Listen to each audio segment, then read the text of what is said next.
Hi everyone, I'm going to show you how to make a Leviathan from Supernatural today. First of all, take a life cast and some tissue paper and latex. Roll up the tissue paper and apply latex and use that to make the mouth shape. So it's just rolled up and applied like this in a big circle. Then take another roll of tissue paper and apply that on top to give you the height of the mouth. Then you're going to want to cover the whole thing in latex and tissue paper, and you're going to want at least 5 layers.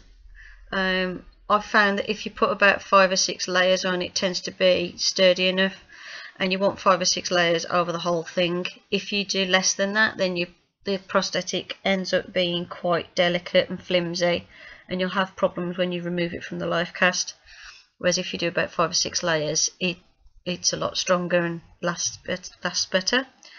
I applied a small rolled up piece of tissue paper on the inside at the top and bottom for the gums, and as you can see I'm just sticking those in place, and then I'm covering that with tissue paper and latex, and that's when from then on I covered the whole thing in about 5 or 6 layers of tissue paper and latex to make sure it was all well formed and strong enough.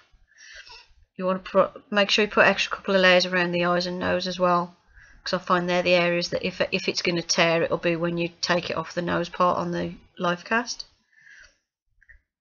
And at this point I covered up the eyes and the nose because I knew I was going to cut out eye holes and nose holes later on, so I just covered the whole thing, and then I just make sure I've not got any weak spots and make sure all the gaps are filled. And keep working on that till you're happy with it. Then leave that to dry. You can use a hairdryer to speed up the process, and when it's dry I used acrylic paints in a flesh tone and a sort of pinky gum colour to paint it, and as you can see I've painted the inside black to disguise where my face will be in the prosthetic. Then I used a hairdryer to dry it, and while I was leaving it to one side to just finish off drying, I got some air drying clay out and used that to make the teeth. And the teeth on the Leviathan, they're different lengths, and as you can see the 2 middle teeth are shorter, and then they have 2 sort of like fangs either, the 3 fangs either side. So it's 10 teeth on top, and as you can see I'm just laying out the teeth where they're going to sit in the mouth just to make sure I've got the right amount of teeth. I'm just going by the reference picture I've got. In the end I didn't use every single tooth, but I used enough of them so you could tell what it was meant to be. The bottom row has 3 small teeth in the middle and then the big teeth, and that's all the teeth laid out. And then what I like to do before I apply the teeth is remove the prosthetic from the life cast, because otherwise you're going to rip the teeth off when you try and do that later.